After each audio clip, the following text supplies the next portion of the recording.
A'udzubillahi minasyaitonirrajim. Bismillahirrahmanirrahim. Assalamualaikum warahmatullahi wabarakatuh. Alhamdulillahirabbil alamin wassalatu wassalamu ala nabiyina Muhammadin wa ala alihi wa ashabihi ajmain. Ya alimallahu ma'alimna ma yanfa'una wa anfa'na bima 'allamtana wa zidna ilma wa aranal haqqa haqqan warzuqna ittiba'ah wa aranal batila batila warzuqna jatinabah. Rabbana zidna ilman warzuqna fahman warzuqna tayyiban wa amalan mutaqabbalan. Rabbana innana amanna faghfir lana dzunubana wa qina adzabannar. Amma ba'd. Alhamdulillah, segala puji adalah milik Allah. Kembali kita berjumpa di channel iDream TV dalam program Tarbiyatul Aulad, di mana insyaallah kita akan kembali belajar tentang bagaimana mewujudkan cita-cita ya, lahirnya generasi yang saleh ya dari keturunan kita, yang tentunya akan menjadi investasi besar ya bagi kita para orang tua. Investasinya dunia dan akhirat. Tidak lupa kita baca salawat dan salam. Allahumma sholli ala sayyidina Muhammad wa ala ali sayyidina Muhammad. Assalamualaikum ayuhan nabi warahmatullahi wabarakatuh. Assalamualaikum wa ala ibadillah sholihin. Semoga Allah terima salawat dan salam yang kita baca dan dilimpah curahkan kepada para nabi dan para rasul, wabil khusus Rasulullah Muhammad sallallahu alaihi wasallam. Dan semoga ya kita sahabat iDream termasuk dalam kelompok orang yang akan berbahagia ketika berjumpa dengan Allah nanti di yaumul mahsyar, dijauhkan dari siksa api neraka, dimasukkan ke dalam surga, dan dipertemukan dengan Rasulullah sallallahu alaihi wasallam insyaallah. Amin ya rabbal alamin. Sahabat iDream yang dirahmati Allah dimanapun Anda berada, di dalam kesempatan kali ini ya melanjutkan kajian Tarbiyatul Aulad ya, di mana kita merujuk ke dalam buku yang ditulis oleh Syekh Dr. Abdullah Nasirwan, seorang ulama ya kelahiran Suriah, lalu kemudian wafat ya di Mekah ya, di Arab Saudi, di mana beliau menulis buku tentang Tarbiyatul Aulad fil Islam ya, pendidikan anak di dalam Islam.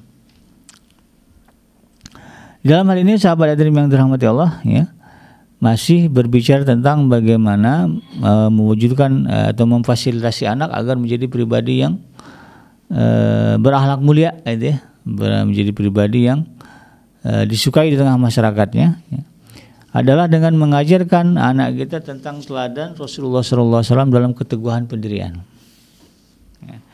Jadi salah satu bekal utama ya dalam konteks pendidikan anak ya adalah bagaimana anak-anak kita tumbuh menjadi pribadi yang istiqomah ya, atau teguh pendirian, atau juga mungkin konsisten ya, ulet ya, kuat kokoh ya, di dalam memegang pendirian atau memegang prinsip.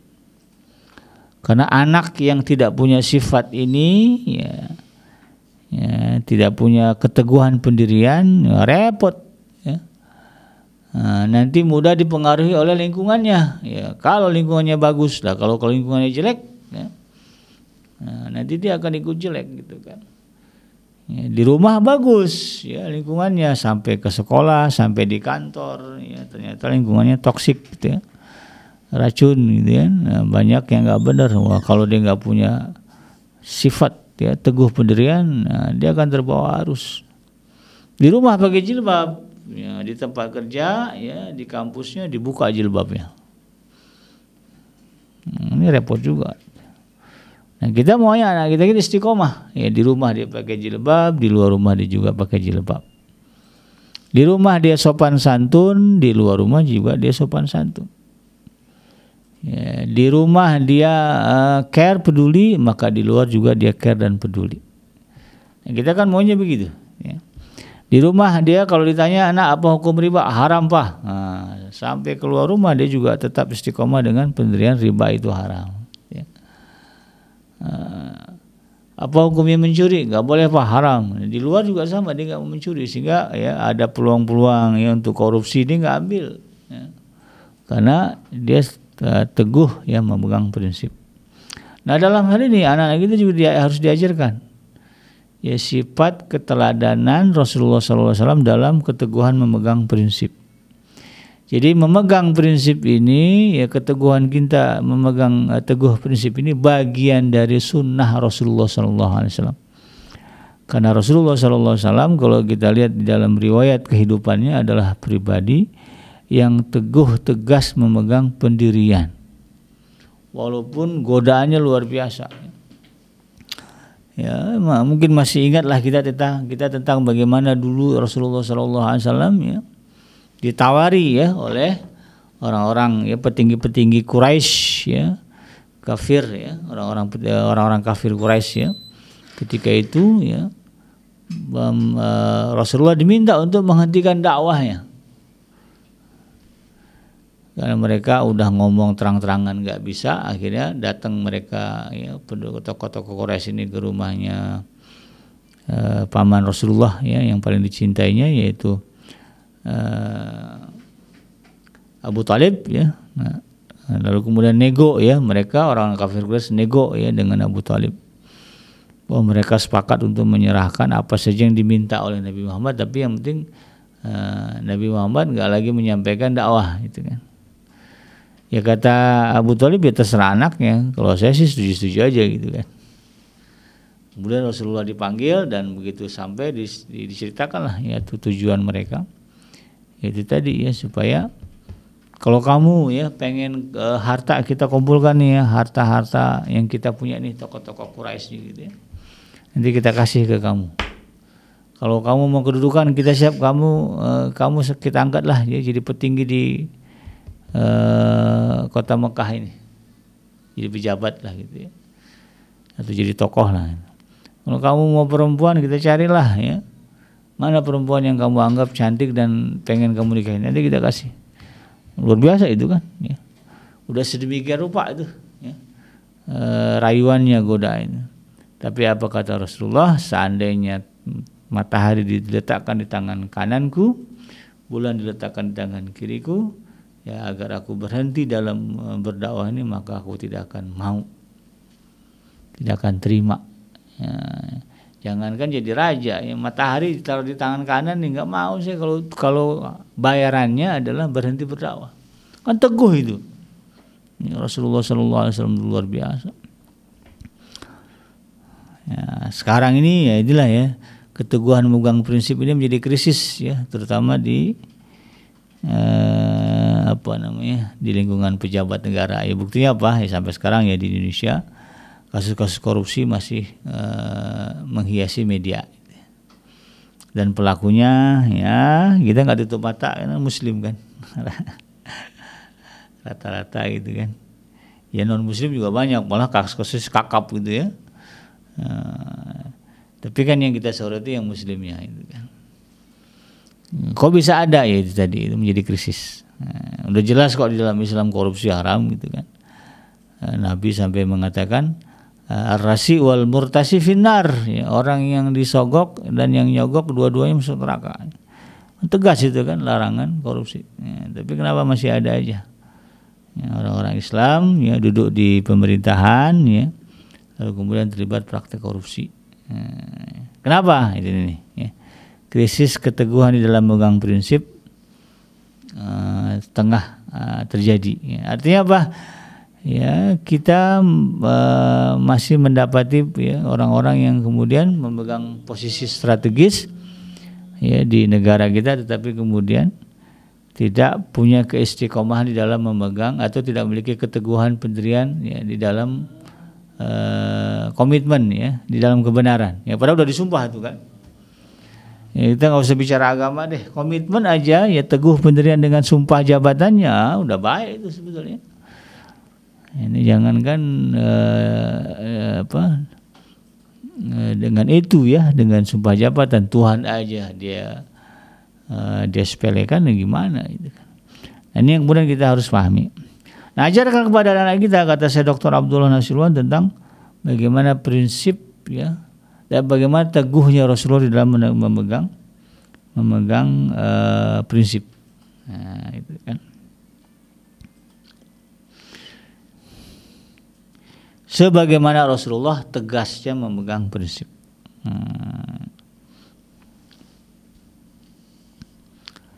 Nah dalam hal ini ya, Sebagaimana tadi saya sebutkan ya, Syekh Dr. Abdul Nasuruan mengutip itu bagaimana teguhnya Rasulullah ketika diminta untuk berhenti berdakwah. Nah, Allah Subhanahu wa taala ya, kata Syekh Dr. Abdul Nasuruan ya, menguatkan Rasulullah SAW dengan wahyu-wahyu ya, dengan petunjuk-petunjuk yang datang dari Allah Subhanahu wa taala. Ya, termasuklah ayat surah Al-Ahqaf ya, ayat yang ke-35. Surah Al-Ahqaf ini surah yang ke-30, ayat surah yang ke-46 ya.